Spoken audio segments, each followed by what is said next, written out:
Барлықтарыңа сәлем достар, сіздермен мен Азамат Хандәулетұлы. Бүгінгі талдайтын тақырыбымыз сопақша ми анатомиясы, яғни латынша медулла облонгата. Яғни сопақша мидың ішкі құрылысын, сыртқы құрылысын, ішкі құрылысында орналасқан ядроларын, сонымен қоса 12 жұп бас ми нервінің қай нервтерінде бізде осы ядролар орналасқандығы жайлы айтатын боламыз. Және сопақша мидың өткізгіш жолдары.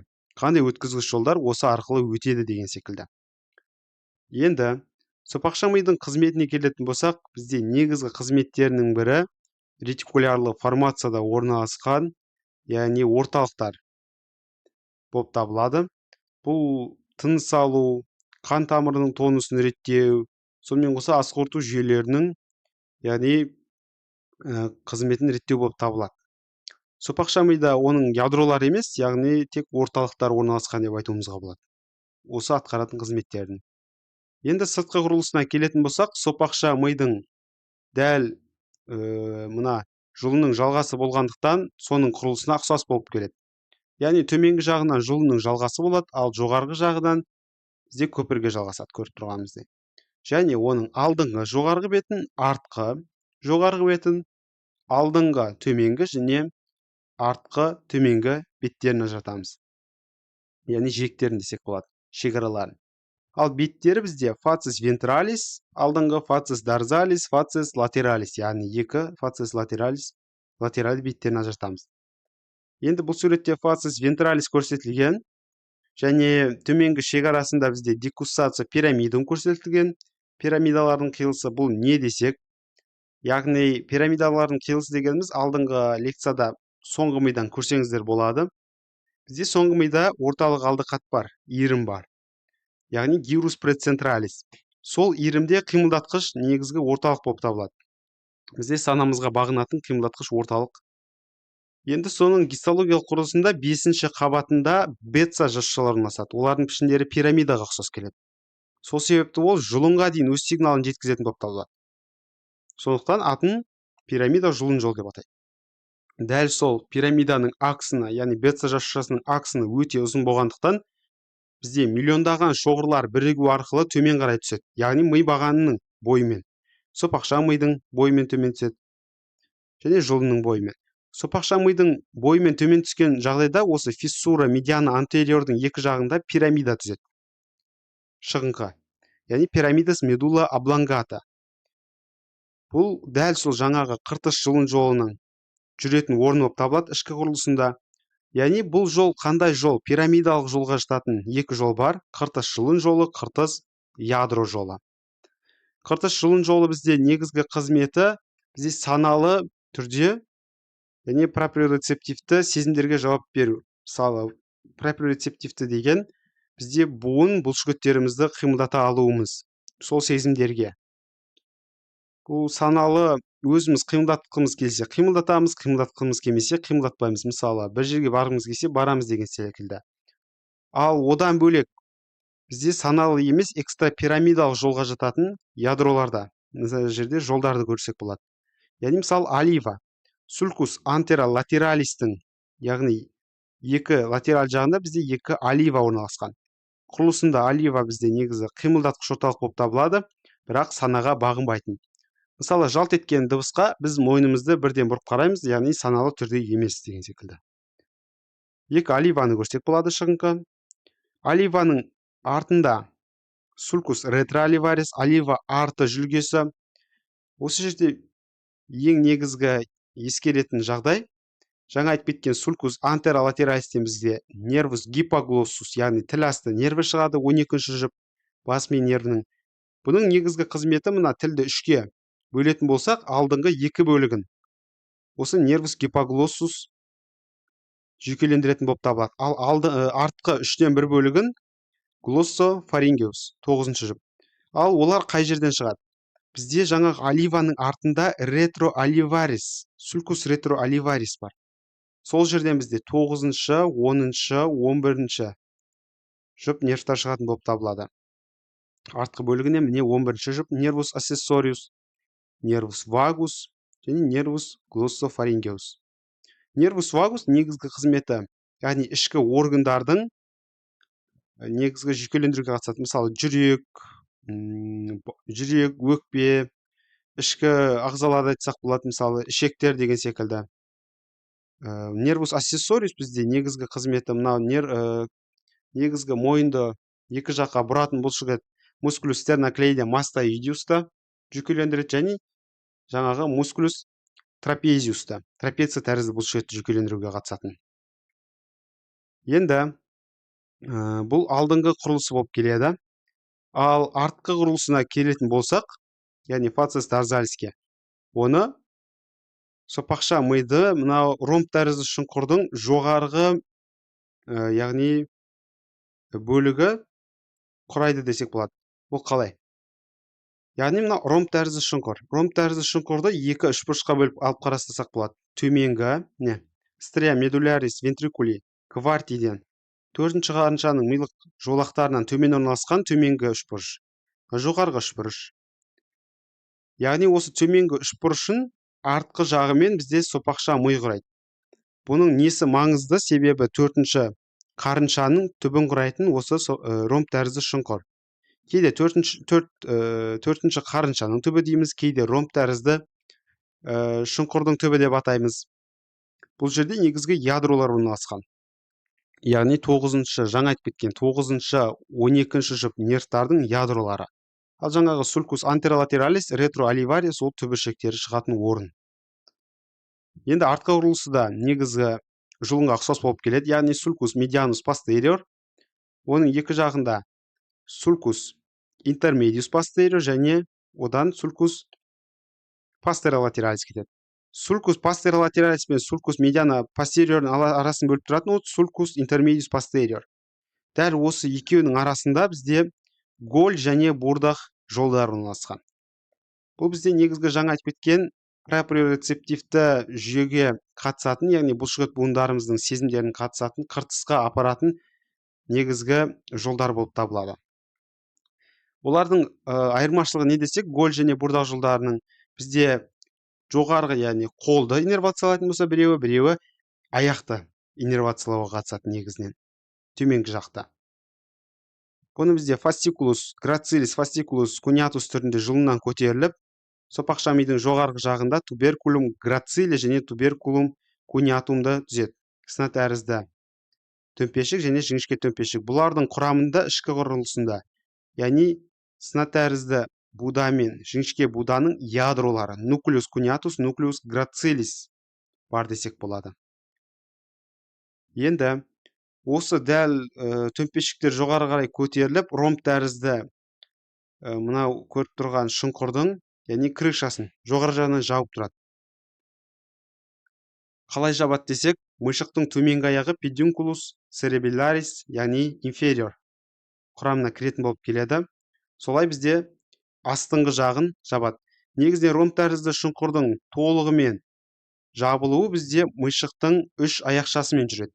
Яғни педункулус церебелларис инфериор, медиус және супериор. Ортаңғы аяқшасын бізде осы көпір түзеді, ал жоғарғы аяқшасын негізінен жаңағы ортаңғы ми түзетін болып келеді. Бұл жерде білу керек осы құрылымдар және 9-шы жұп нервтен 12-ші жұп нервке дейін осы төменгі үшбұрышында орналасатын білуге болады. Ал жоғарғы үшбұрышында ромб тәрізді шұңқырдың немесе бізде көпірдің артқы жағында 5-ші жұп нервтан бас ми нервінен 8-ші жұп бас ми нервіне дейін орналасатын болып келеді осы жерлерде. Енді келесі ішкі құрылысы структура интерна. Ішкі құрылысында жаңа тура айтып кеткен сыртқы құрылысын еске алып тұрып түсірсек болады. Мына жерден фиссура медиана антериор, сулкус антеролатералис, пирамида міне, қыртыш жұлын жолы. Мына жерде декусацио пирамидум, олива міне нуклеус оливарис орналасқан. Оливадан ретроаливарис G санымен көрсетілген, ол жерден 9-шы, 10-шы, 11-ші жұп бас ми нервтері шығады, дәл жаңа айтқандай. Және де жоғары қарай көтерілген жаңағы туберкулум грацилис және туберкулум куниатус шоғырларын, яғни фастикулус куниатус, фастикулус грацилис көтерілді. Бізде мына жерде мышықтың төменгі аяқшасын көреміз, F санымен көрсетілген. көріп отырсақ, және мына жерде В, Д сандармен әріптермен туберкулум грацилис пен куниатум, және де артқы жағында суркус медиана постериор көрсек болады. Бұл жерде білу керек нәрсе, жаңағы голь және бурдақ жолдарының ядроларын көре аламыз.